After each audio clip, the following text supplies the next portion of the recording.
I think the first time I started to really listen to electronic music was like,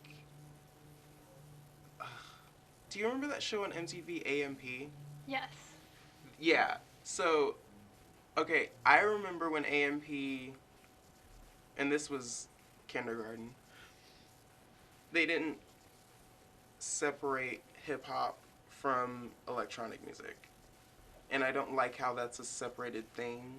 Or that was a separated thing in the 90s. It was like, oh, the hip hop people over there, the electronic people over there. But I remember the Jungle Brothers. They made house music with rap over it. And basically every rap record out of the UK from like the 70s to now is dance music. That's what grime is. Grime is like dance music with rappers. Absolutely. Like, but yeah, that was my exposure to them. But like, that's when I found out about Goldie. Have you heard of Goldie? Yes, I have.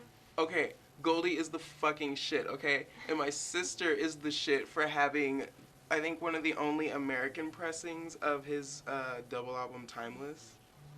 Have you heard that? Mm-mm. Oh my god, it's so fucking good. Okay, so it's like, I don't know what to call it. It's not just drum and bass. They used to call everything that was like up tempo, that wasn't. They always called it drum and bass, but it wasn't really just drum and bass. It was also had a mix of ambient and it had a mix of other things in it. But what I was fascinated about was he was in the movie Snatch, so I was just like, this guy's in Snatch and he makes this kind of music. Fuck you guys, ha ha ha! I can do it too. I think the day after I came back, I got in an argument with my mom. We just got out of the hospital because I caught her smoking. And I had to go to work, miss the bus. While I missed the bus, I got the Pitchfork review. I was freaking out. But I was also crying because I missed the bus to work. And then the fucking next week, no, it was before that actually, before I went to Noise Fest. I was in Vice. And the headline was uh, vegan, noise, queer, yada, yada, yada. But I think because of that, a lot of people started to basically say, hey, I connect with that. And I've never been a person to hide who I am. I don't care. Like, I'd rather you judge me for that than Yeah. think that I'm a straight rapper from Houston, you know what I'm saying? Like, I'd rather you say you're a fucking weirdo from Wichita and you suck penis. Like, I don't care. Like, but like, but yeah, after that happened, like, I kept getting these emails from people who are also genderqueer, who are also into alternative creative things, and then basically saying I'm from a small town too and I don't really have anybody to talk to. Or so when I see somebody like you doing this, it's really inspiring for me. And for me personally, I didn't see people like that. I mean, there's RuPaul, but RuPaul doesn't make noise music. You know how fucking awesome that would be if RuPaul just like, Who's RuPaul?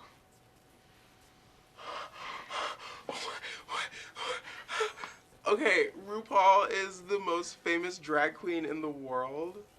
Okay. Oh I my. should know this. Yeah. Okay. I'll send you videos later. Okay. No, but like, and it's not even like a black thing either. I hate talking about the black thing because it's just like, that's even a thing. Mm-hmm. Like, I don't know, but there were even fewer black electronic musicians when I was growing up, and the few that I knew about were the only ones that were famous. Mm-hmm. So like, I guess you could include hip hop musicians in that category, but I can't connect with somebody who sold drugs.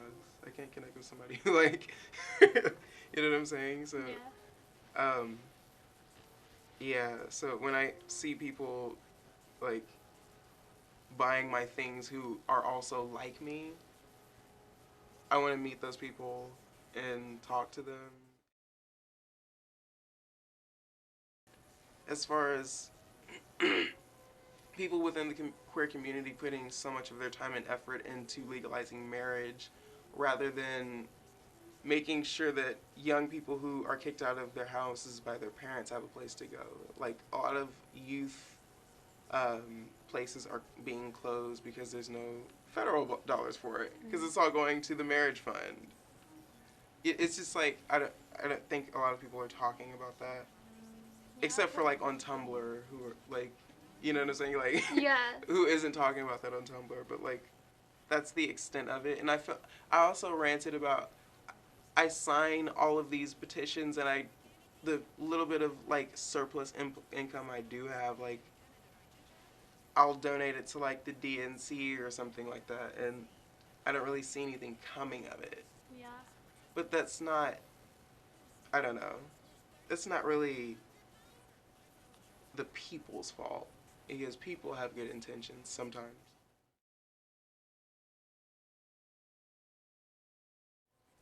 Whoopi Goldberg always says this. She always says, I'm part of the movement because I exist. So I think like that's usually how I operate, even when I operated visually. I know that music's at the forefront of my creative output as a whole, if that makes any sense. So I have one last question for you. Can you describe your music in 3 words? If it were a color, it would be charcoal. If it were an animal, it would be a minx. And if it were an article of clothing, it would be...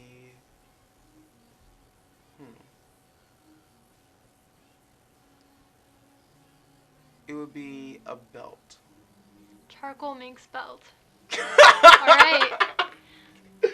Thank you for coming in today and doing this interview. Yay! And thank you for whispering on a song of mine. Oh, I was delighted. Yay. You can find his music at dreamcrusher.bandcamp.com, correct? And do you also have a SoundCloud? Yes. I'm literally an internet whore. I think I have my bussy all over the internet. Follow him on Tumblr, Dreamcrusher. You really shouldn't follow me on Tumblr. You should not follow me on Tumblr at all. Don't do that to yourself. It's just going to be hairy asses and corpses, pretty much. Gifts of decapitation, etc. Yeah, it's a little gory, but it's rewarding.